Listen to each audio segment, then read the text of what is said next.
এই পৃথিবীর প্রথম ধর্মঘট হয়েছে পেঁয়াজ রসুন আর ডাইলের উপরে, মুসা আলাইহিস সালামের জামানায়। লান নাসবিরা আলা তাআমিন ওয়াহিদ, আমরা এক রকমের খাদ্য আর খাবো না, আমাদের পেঁয়াজ দেওয়া লাগবে, ডাল দেওয়া লাগবে, রসুন দেওয়া লাগবে। সর্বপ্রথম ধর্মঘট হয় মুসা আলাইহিস সালামের জামানায়, সেখান থেকে শুরু হয়েছে। কিন্তু মশাল মিছিল যে আসলো কই থেকে, এইটা আমি খুঁজে পাইনি। পরে প্রত্যেকটা জিনিসের একটু ইতিহাস আছে, আমি খুঁজতে খুঁজতে পেলাম। আমি জানি না এর ইতিহাস মূলে কোথায়, কিন্তু আমি যদ্দূর খুঁজে পাইছি সেটা হলো মশাল মিছিলের আবিষ্কার হয়েছে লঙ্কায় রাবণের সময়। হনুমানের লেজে আগুন দিয়া তারপরে লঙ্কা কাণ্ড ঘষালো, নামই আছে লঙ্কা কাণ্ড। হনুমানেরা লেজে আগুন দিয়ে রাবণ যে লঙ্কায় মশাল মিছিল করেছিল হনুমানকে দিয়া, ওই হনুমানের ওই সিস্টেমটা এখনো আমাদের দেশে চালু আছে। এইটা আসলে কোন ভদ্রলোকের এই মিছিল হওয়া উচিত না। আগুন নিয়ে কিসের মিছিল? আগুন হলো জাহান্নামের প্রতীক। আগুন কিসের প্রতীক? জাহান্নামের প্রতীক। যদিও আমাদের উপকারে লাগে, কাজে লাগে। সুতরাং আমরা যা করব, প্রত্যেকটা জিনিসের পেছনে সুন্নতে নববীর কোনো না কিছু থাকতে হবে। কথা বুঝতে পেরেছেন? তিন দিক থেকে ঘেরাও হয়ে গেছে, পালাবার কোনো রাস্তা। হযরতে মুসা আলাইহিস সালামের কাছে উম্মতেরা বললেন, পালাবার তো কোনো পথ নাই, এখন উপায়টা কি? আমাদের তো আর উপায় নাই। মুসা আলাইহিস সালাম দেখেন বিপদে পড়ে গেছেন, কিন্তু ধৈর্য হারান নাই, ভয় পান নাই। ভয় পাইছিলেন? ভয় পেয়েছেন? প্রশ্নই ওঠে না। মুসা আলাইহিস সালাম আল্লাহ পাক যাদেরকে বলেছেন উলুল আযম রাসূল, যাদের বলেছেন তার মধ্যে হযরত মুসা একজন উলুল আযম পয়গম্বর। চারটিখানি কথা না, আল্লাহ কথা বলছেন তার সাথে, কালিমুল্লাহ তিনি। সুবহানাল্লাহ। কর মুসা আলাইহিস সালাম শোনালেন, কাল্লা ইন্না মাইয়া রাব্বি সায়াহদিন। কখনো নয়, আমার উম্মতেরা ভয় পেও না, আমার রব অবশ্যই আমাকে পথ দেখাবে। সুবহানাল্লাহ। তিন দিক থেকে শত্রু, একদিকে দরিয়া, পালাবার কোন রাস্তা নাই। সেখানে দৃঢ়তার সাথে তিনি বলছেন, অবশ্যই আমার আল্লাহ আমারে পথ দেখাবে। সুবহানাল্লাহ।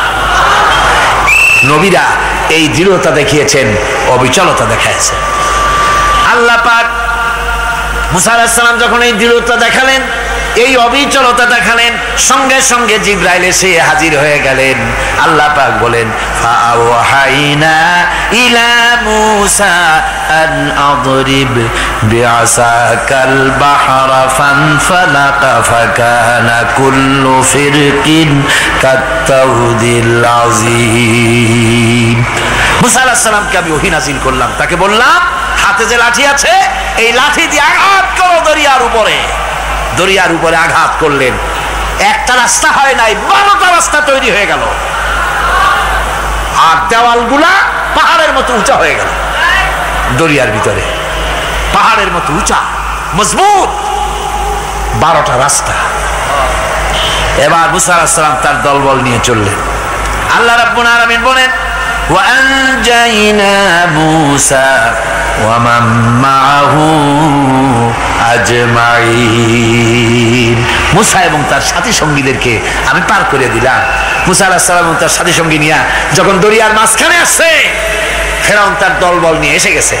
আসে দেখে নদীর মধ্যে রাস্তা। বাবা, খুব তো কায়দা।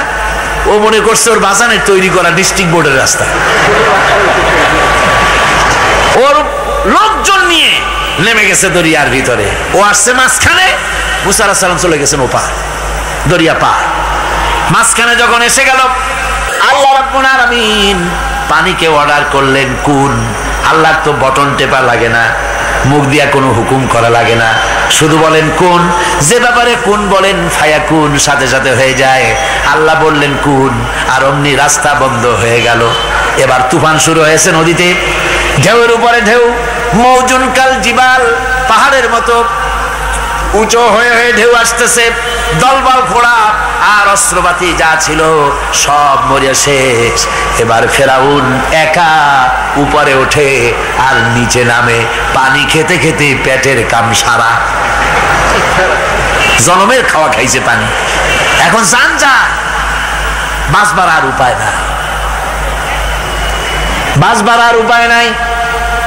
ফেরাউন তার নিজের জীবন সম্পর্কে হতাশ হয়ে গেল। এবার ফেরাউন বলতেছে, আমানতু আন্নাহু লা ইলাহা ইল্লাল্লাযী আমানাত বিহি বানু ইসরাঈল। আমি ঈমান আনলাম, আমি ঈমান আনলাম আল্লাহ ছাড়া কোন ইলাহা নাই। ওই আল্লাহর উপর ঈমান আনলাম যে আল্লাহর উপর ঈমান এনেছে বনি ইসরাঈলেরা। আল্লাহ যাতে ঠিক পায় যে কোন আল্লাহর উপর ঈমান আনছে। বনি ইসরাঈলের আল্লাহর উপর ঈমান আনলাম। আল্লাহ এই তো মুসলমান হয়ে গেছি, এরপরও আমার সুবাও কেন? আল্লাহ রাব্বুল আলামিন জবাবে বলেন, আল আন, এখন ওয়াকাদ আসাইতা ক্বাবলু ওয়া কুনতা মিনাল মুফসিদিন। এখন ঈমান আনার কথা বলছো, অথচ যুগের পর যুগ, বছরের পর বছর ধরে আমার মানুষের উপরে মন গড়া আইন চালায়েছ, আমার পয়গম্বরের সাথে বেয়াদবি করেছ।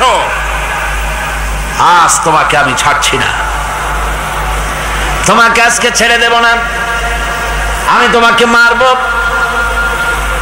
আর সমস্ত প্রাণীগুলিকে, স্থলচর প্রাণীগুলিকে আল্লাহ পাক অর্ডার দিয়া দিলেন, এই ফেরাউনের লাশকে ডুবাবি না, পচাবি না, খাবি না। আলিয়াউমা নুনাজ্জিকা বিবাদানিক, আমি তোমার শরীরে বাঁচায় দেব। পোকে খাবে না, পানিতে পচবে না, মাছে খাবে না, কুমিরে খাবে না, দুনিয়ার কোনো পশুতে খাবে না। আমি তোরে শুটকি বানাইয়া রাখবো, যাতে করে দুনিয়ার সমস্ত ফেরাউন যত যুগে যুগে আসে তোরে দেখে যেন হেদায়েত নিতে পারে। ফেরাউনকে আল্লাহ শুটকি বানায় রাখছে। আমি ফেরাউনদের লাশ দেখেছি ব্রিটিশ মিউজিয়ামে। ফেরাউন তো একটা না, অনেকগুলা। আসলটারে অবশ্য দেখিনি। ব্রিটিশ মিউজিয়ামে ওই ফেরাউনগুলার লাশ যখন অসুবিধা হয়, মমিগুলি, তখন ইংল্যান্ডে নিয়ে যায় চিকিৎসা করাবার জন্য। চোখ টোক আছে গর্তের ভিতরে, তারপরে চামড়া টামড়া হাড়ের সাথে মিশানো, ওইভাবে চেহারা দেখলে মনে হয় যে সত্যি ফেরাউনিগুলা। আর ব্রিটিশের কাম মিশর থেকে না আনছে এমন কোন জিনিস নাই। আমি সেখানে এক বক্তৃতা বলছিলাম, আপনারা এদের এখন সভ্য, এদের এখন ভদ্র, এরা হলো ইন্টারন্যাশনাল চোর। ওরা সারা দুনিয়া চুরি করেছে, সারাটা দুনিয়া চুরি করছে, আমাদের দেশকে শোষণ করেছে। এই বিশাল ভূভাগকে শোষণ করে ইংল্যান্ডের দ্বীপটাকে তারা সাজাইছে। তারা ময়ূর সিংহাসনের, শাহজাহানের ময়ূর সিংহাসনের ময়ূরের বাম চোখে কোহিনূর মণি লাগাইছিলেন। শাহজাহান ময়ূরের ডান চোখে কোহিনূর মণি লাগায় নাই। কোহিনূর মণির অনেক দাম, আমি দেখে এসেছি মণি। এখন সেটা কুইন এলিজাবেথের মুকুটে শোভা পাচ্ছে। সেই মণি এমনি বলে প্রবাদে 7 রাজার ধন 1 মাণিক্য, বলেন এরকম, অনেক দাম। শাহজাহান দেখালেন, আমি মুসলমান, আমার কাছে এটার দাম নাই, এই জন্য ময়ূরের ডান চোখে লাগালাম না, বাম চোখে লাগাই দিলাম। এইটারে চুরি করছে। তারপরে মিশর থেকে, মিশরের মমি চুরি করেছে, জুতা চুরি করছে, ছাতি চুরি করছে, পিসা চুরি করেছে। আমি বললাম, এগুলা কি ভদ্রলোক নাকি? এরা জুতা চোর, পিসা চোর, লাঠি চোর, সব চুরি করেছে। যাই দেখেন ব্রিটিশ মিউজিয়ামের মধ্যে সব দুনিয়ার চুরি করা জিনিস নিয়ে তারা মানুষকে দেখাইয়া পয়সা অর্জন করছে। টিপু সুলতানের তরবারিটা পর্যন্ত চুরি করেছে। আজ পর্যন্ত ব্রিটিশ মিউজিয়ামে টিপু সুলতানের তরবারিটা আছে, আমি তরবারিটা দেখে এসেছি। বিপদ আসবে পাহাড় সমান হয়ে, আপনাকে ধৈর্য ধারণ করতে হবে সেভাবে বুক বেঁধে, যেহেতু এটা যদি বিশ্বাস হয় যে আমার কিসমতে যা আছে তার থেকে বেশি কিছু হবে না, তাহলেই আপনার ধৈর্য আসবে, ভয় পাবেন না। কথা ঠিক কিনা কন? জেলের পরোয়া করি না, ফাঁসির পরোয়া করি না, শহীদ হওয়ার পরোয়া করি না, মেরে ফেলে দেবে, উড়ায় দেবে, হত্যা করবে, পরোয়া করি না। পরোয়া করি কেবলমাত্র কাকে? যারা বলেন কারে? এরকম মুসলমান হাজার হাজার লাখ লাখ দরকার নাই, 313 জন যথেষ্ট। কয়জন যথেষ্ট? 313 জন যথেষ্ট। বদরে যারা জান দিয়ে মাল দিয়ে দিনকে প্রতিষ্ঠিত করেছিলেন, এরকম 313 জনই যথেষ্ট ছিল। এই দৃঢ়তা, এই অবিচলতা, এই ঈমান, এই ধৈর্য শিক্ষা দেয়, এই উপকার করে ঈমান বিল্লাহ। আল্লাহর প্রতি ঈমান আনলে এভাবে পাহাড়ের মতো শক্ত হয়ে যায় কলিজা। কোন আলহামদুলিল্লাহ। আমার বন্ধুগণ, এবার আমি বলবো সর্বশেষ উপকারের কথাটা বলি, মোনাজাত ছেড়ে দেব। কয়টার কথা বলছিলাম? উপকার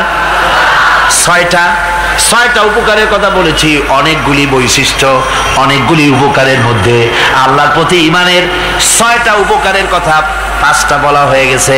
এবার 6ষ্ঠ নম্বর এবং শেষ নম্বর, এটা হচ্ছে আল্লাহর প্রতি ঈমান আনলে পরে তার দ্বারা সবচাইতে বেশি ফায়দা পায় সমাজ এবং রাষ্ট্র। কোন আলহামদুলিল্লাহ, কোন আলহামদুলিল্লাহ।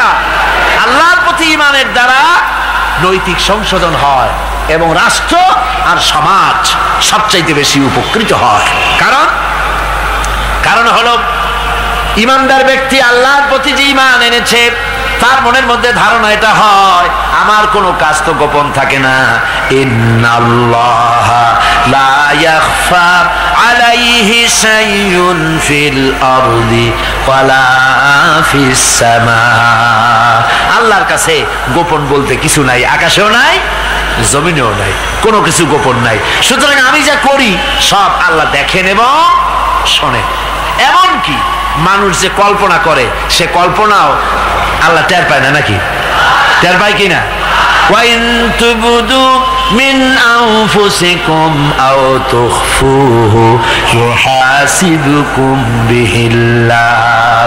মনের ভিতরে যে কল্পনা করো, আল্লাহ পাক বলেন এই কল্পনারও হিসাব আমি রব্বুল আলামিন তোমার কাছ থেকে নেব।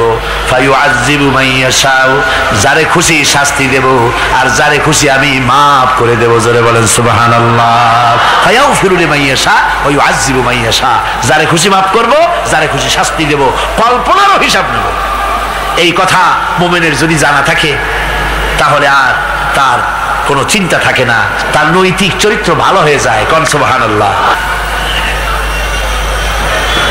আমার বন্ধুগণ, ঈমানদার লোক, আল্লাহর প্রতি ঈমান আসলে পরে সমাজ উপকৃত হয়, রাষ্ট্র উপকৃত হয়ে যায়। যেহেতু বান্দা জানে আমি দায়িত্বহীন কোনো কথা বলতে পারবো না, দায়িত্বহীন কোনো কাজ করতে পারবো না। আল্লাহ পাক বলেছেন মা ইয়ালফিযু মিন কাউলিন ইল্লা লাদাইহি রাকীবুন আতীদ। বান্দা এমন কোনো কথা বলে না যে কথা আমার ফেরেশতারা রেকর্ড করে না রাখে। কাজেই মুমিন ব্যক্তি আল্লাহর ভয়তে দায়িত্বহীন কথা বলবে না। নির্বাচন আসতে পরে রাস্তা সোনা দিয়ে বান্দায় দেব, এই করব সেই করব, না খাইয়া কেউ মরবেন না। আসে না নির্বাচনের সময় সারাগালি বদনারা মঞ্চে দাঁড়িয়ে কত বড় বক্তৃতা করে, ভাইয়ের আমার, বোনের আমার, এবার আমার বোতল মার্কা বাক্স, আপনারা আমাকে ভোট দিয়ে দেশ এবং জাতির আরেকবার 12:30 বাজাইবার সুযোগ দিন। এবার ক্ষমতায় গেলে কেউ না খাইয়া মরবেন না, কিন্তু কি খাইয়া মরবে তাও বলেন। এর মানে হতে অর্থ হচ্ছে এই, ওরা যদি ক্ষমতায় যেতে পারে তাহলে বিষ খাইয়া হোক, গুলি খাইয়া হোক, কিছু না কিছু খেয়ে মরতে হবে। একেবারে খালি পেটে মরলে গ্যাস্ট্রিক হওয়ার সম্ভাবনা আছে। ঈমান বিল্লাহ যদি না থাকে, আল্লাহর ভয় যদি না থাকে, তাহলে দায়িত্বহীন কথা বলে। আর আল্লাহর ভয় যদি থাকে, তাহলে নৈতিকতার সংশোধন হয়ে যায়, দায়িত্বপূর্ণ কথা বলে, মানুষকে ফাঁকি দেয় না। আমার বন্ধুগণ, আল্লাহ রাব্বুল আলামিন তার বান্দা যারা আল্লাহকে ভয় করে, সে ভয় করা বান্দাগুলির মনের মধ্যেই চিন্তা এসে যায়, আমি যেখানে থাকি না কেন আল্লাহ আমাকে দেখতেছেন, শুনতেছেন। রাতে হোক দিনে হোক যেখানে আছি আল্লাহ আমারে দেখতেছেন। আল্লাহ পাক বলতেছেন, ওয়া হুয়া মাআহুম ইজ ইউবাইতুনা মা লা ইয়ারদা মিনাল কওলি ওয়া কানা আল্লাহু বিমা ইয়ামালুনা মুহীতা। আল্লাহ পাক বলেন, আমি তো আমার বান্দার নিকটে তখনও থাকি যখন সে গোপনে গোপনে রাতের বেলায় আমার মর্জির খেলাফ পরামর্শ করে। আমার মর্জির খেলাফ পরামর্শ করতেছে রাত্রে, আমি তো তখনও কাছে থাকি, ওটা আমি শুনি। ঈমান যদি আসে তাহলে এই সব কাজ থেকে সে বিরত থাকে। সে যদি কম হয় সেখানেও আল্লাহ, বেশিও যদি হয় সেখানেও আল্লাহ। এমন কোন জায়গা আছে নাকি চিটাগংয়ে যেখানে আপনি একটা আকাম করবেন আর আল্লাহ টের পাবে না? কোন আছে নাকি? আচ্ছা, চট্টগ্রামে না থাকুক, বাংলাদেশের কোন জায়গায় আছে নাকি? পার্বত্য চট্টগ্রামে যত পাহাড় আছে, উঁচু নিচে জায়গা আছে, ওই জায়গায় বোধহয় আছে নাকি? সারা পৃথিবীতে আছে কোথাও? আল্লাহকে ফাঁকি দেওয়ার জায়গা কোথাও? সব স্পষ্ট। আল্লাহ কি ঘুমায় নাকি? ঘুমায়? তার কাছে দিনও যায় রাতও তাই, সমানে তিনি দেখতে পান, শুনতে পান, সবকিছু দেখতে পান, সবকিছু শুনতে পান। তাকে ফাঁকি দেওয়ার কোনো উপায় নেই। এই জন্য ৬ষ্ঠ নম্বরের উপকার যেটা হয় সেটা হলো সমাজ উপকৃত হয় ওই মানুষ দিয়ে যার মধ্যে ঈমান আছে। হযরত ওমর রাদিয়াল্লাহু তাআলা আনহু রাতের আধারে শেষ রাত্রে ঘুরতেছিলেন, দেখেন এক বাড়িতে কথা হচ্ছে, কথাবার্তার আওয়াজ পাওয়া যায়। মনে করলেন কোনো অসুখ বিসুখ নাকি। ঘরে গিয়ে কান পাচ্ছেন দেওয়ালের সাথে, শুনতে পাচ্ছেন ভিতরে বুড়ি মা তার মেয়েকে বলছে, এই মেয়ে ওঠ, উটের দুধ দোয়াই নিয়ে আসছি, এর মধ্যে পানি মিশা, তারপর সকালে বাজারে নিয়ে যা। মেয়ে বলছে, মা এই কামটা আমি পারবো না। কেন পারবি না? হযরত ওমর ফরমান জারি করেছেন, দুধে পানি মিশাতে নিষেধ করেছেন, কাজে এই কাজটা আমি পারবো না। আরে বেটি, আমিরুল মুমিনিন দেখ এখন কোথায় যায়, ঘুমায় আছে। সে কি দেখতেছে নাকি যে পানি মিশাই না কি মিশাই? মেয়ে বলতেছে, মা আমিরুল মুমিনিনকে ফাঁকি দেওয়া যেতে পারে, তার পুলিশ বাহিনীকে ফাঁকি দেওয়া যেতে পারে, কিন্তু আল্লাহ রাব্বুল আলামিনের চোখকে ফাঁকি দেওয়া যাবে না। হযরত ওমর এই কথা শুনে বাড়ি চলে গেলেন আর নিজের ছেলেকে ডেকে বললেন, ছেলে আমার, অমুক জায়গায় একটা বাড়ি আছে, সেখানে একটা যুবতী মেয়ে আছে, ওই মেয়েটার বিয়ে হয়েছে কিনা শোনো, যদি বিবাহ না হয়ে থাকে তুমি তোমার নিজের বিয়ের প্রস্তাব দাও। আমিরুল মুমিনিন এই মেয়েটা সুন্দরী কেমন, স্বাস্থ্য কেমন কিছুই দেখলেন না, দেখলেন তাকওয়া। কি দেখলেন? আল্লাহর ভয়। আল্লাহর ভয় যখন একটা জাতির মধ্যে আসে, পুলিশ লাগে না, পুলিশের কাজ কমে যায়। পুলিশ তো পাহারা দিতে দিতে অস্থির হয়ে যায়, সারা রাত দিন সমানে কষ্ট করতে হয় তাদের। অধ্যাপক মুফিজুর রহমান সাহেব কালকে যে কথাটা বলছিলেন, আসামি পুলিশেরা কত কষ্ট করে জানবাজি করে আসামি ধরে, আর টেলিফোন আসে, হ্যালো কে, চিটাগংয়ের এসপি নাকি? বলে হ্যাঁ। কারে ধরছো? ধরছি তো বল্টু মিয়ারে। ছাড়ো মিয়া, বল্টু আমার দলের লোকটা তুমি ঠিক পাও নাই, তোমার নাক টাইট দিয়ে দেবে। বল্টুরিও ছাড়ো আর তার বন্দুকও ছাড়ো, ঠিক কিনা? আমার ভাইয়েরা, সুতরাং ঈমান যদি এসে যায় জাতির মধ্যে, পুলিশের দরকার হবে না, পুলিশ দরকার হবে কিন্তু তাদের ডিউটি কমে যাবে। আসামিরা আর অন্যায় কাজ কম করবে। রাসূলুল্লাহ যখন প্রেসিডেন্ট হয়েছিলেন, একজন মহিলা জিনা করেছিল, হাদিস শরীফে এসেছে ওই মেয়ে লোকটাকে জিনা করতে কেউ দেখে নাই। জিনা করার পর তার মধ্যে অনুভূতি জাগলো, এমন পাপ করেছি, এখন তো আমার জাহান্নাম ছাড়া উপায় নাই। মেয়ে লোকটি রাসূলুল্লাহর কাছে এসে গেলেন, এসে বললেন, হুজুর আমি তো জিনা করেছি, আমারে শাস্তি দেন। হুজুর মুখ ডান দিকে ফিরালেন, মেয়ে লোকটা ডান দিকে এলো, বললো জিনা করেছি, শাস্তি দেন। হুজুর বাম দিকে ফিরলেন, মেয়ে লোকটা বাম দিকে এসে বললো জিনা করেছি, শাস্তি দেন। মেয়ে লোকটা কিন্তু জানে জেনার শাস্তি সহজ ব্যাপার নাই, পাথর মেরে উড়িয়ে দেওয়া, মৃত্যুদণ্ড জানা আছে তার। এরপরে মেয়ে লোকটা চিন্তা করেছে, দুনিয়ায় পাথর খেয়ে মরবো, কিন্তু তবুও জাহান্নামের কঠিন আগুন সহ্য করতে পারবো না। রাসূলুল্লাহ বললেন, ও মেয়ে লোক, তুমি কি জিনা কর্তৃক গর্ভবতী হয়েছো নাকি? মেয়ে লোকটা বলল, হুজুর আমি গর্ভবতী হয়েছি। হুজুর বললেন, তুমি অপরাধ করেছো, তোমার গর্ভস্থিত সন্তান তো কোনো অপরাধ করে নাই, সুতরাং শাস্তি এখন দেওয়া যাবে না, ডেলিভারি হোক তারপরে শাস্তি দেব। মেয়ে লোকটা চলে গেলেন। আল্লাহর নবী তার নামে কোনো কেস ফাইল করেন নাই, গোয়েন্দা বিভাগের পুলিশ লাগান নাই। ডেলিভারির পর এই মেয়ে লোক আবার এসে হাজির, পুলিশ দিয়ে আনা লাগে নাই, আবার এসে হাজির। হুজুর আমি সেই হতভাগিনী, বলছিলেন ডেলিভারির পর বিচার করবেন, এই যে বাচ্চা হয়েছে, এই বাচ্চার দায়িত্ব কাউকে দেন, আর আমারে তাড়াতাড়ি শাস্তি দেন, আমি যদি মরে যাই আমি জাহান্নামে চলতে পারবো না। হুজুর বললেন, অপরাধ তুমি করেছো, এই বাচ্চার অধিকার আছে তোমার বুকের দুধ খাবে, আমি সেই অধিকার বাচ্চাকে নষ্ট করতে পারি না, বাচ্চা দুধ ছাড়ুক তারপরে এসো। 2 বছর যেতে না যেতে ওই মেয়ে লোকটি বাচ্চারে কোলে করে নিয়ে এসেছে, পুলিশ লাগে নাই, গোয়েন্দা বিভাগের কাউকে পাঠানো লাগে নাই, মেয়ে লোকটি বাচ্চা কোলে করে নিয়ে এসে হাজির। হুজুর আমারে চিনছেন নাকি? আমি তো সেই হতভাগিনী, জেনা করছিলাম, বিচার চাইছিলাম, ডেলিভারি পরে হবে বলছিলেন, দুধ ছেড়ে দিলে পরে হবে বলেছিলেন, আমার ছেলে এখন দুধ ছেড়ে দিয়েছে, আমি তারে রুটি খাওয়া শিখাইছি, দুধ ছাড়া এখন সে বাঁচবে, আমি তার হাতে রুটি দিয়ে আনছি, দেখেন ও রুটি খেতে পারে, আর দেরি করবেন না, আমার বিচার করে দেন। রাসূলুল্লাহ ছেলেটার দায়িত্ব কাউকে দিয়ে দিলেন, আর বললেন এই মহিলাটিকে নিয়ে যাও, বুক পর্যন্ত মাটির মধ্যে গেড়ে দিয়ে তারপরে রজম করো। মেয়ে লোকটিকে বুক পর্যন্ত গেড়ে দেওয়া হলো, চতুর্দিক থেকে পাথর মারা হচ্ছিল, পাথরে বেগে শরীরে রক্ত ছিটে এক সাহাবীর গায়ে লাগলো, সাহাবী তারে গালি দিয়েছিলেন।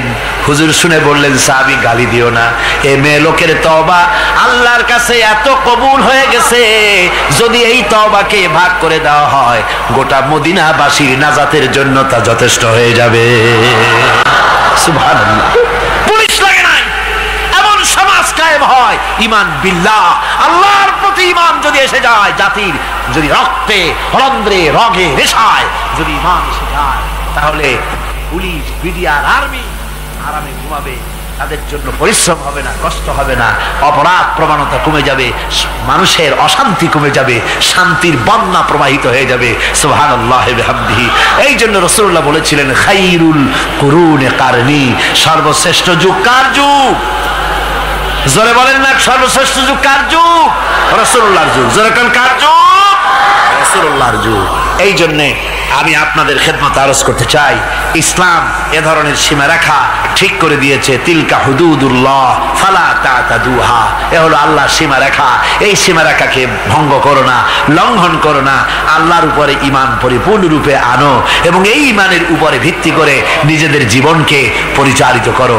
এই ঈমান যদি জাতির ভিতরে এসে যায়, তাহলে বৈষয়িক জীবনে, দুনিয়ার জীবনে সত্যিকারের যদি শান্তি পেতে চাই, আল্লাহর উপরে ঈমান আনতে হবে। ইহকাল পরকালে যদি নাজাত পেতে চাই, আল্লাহর উপরে ঈমান আনতে হবে। আর আমরা আমাদের চিন্তা ভাবনায়, ওঠায় বসায়, চলায় ফেরায়, সর্বত্র আল্লাহর উপরে পরিপূর্ণ মাত্রায় ঈমানটা যদি এসে যায়, তাহলেই শান্তি, তাহলেই মুক্তি, গোটা সমাজ শান্তি পাবে, আমরা দুনিয়ায় আরাম পাবো, কিয়ামতে জাহান্নাম থেকে মুক্তি পাবো। জোরে কোন আমিন, আরো জোরে কোন আমিন।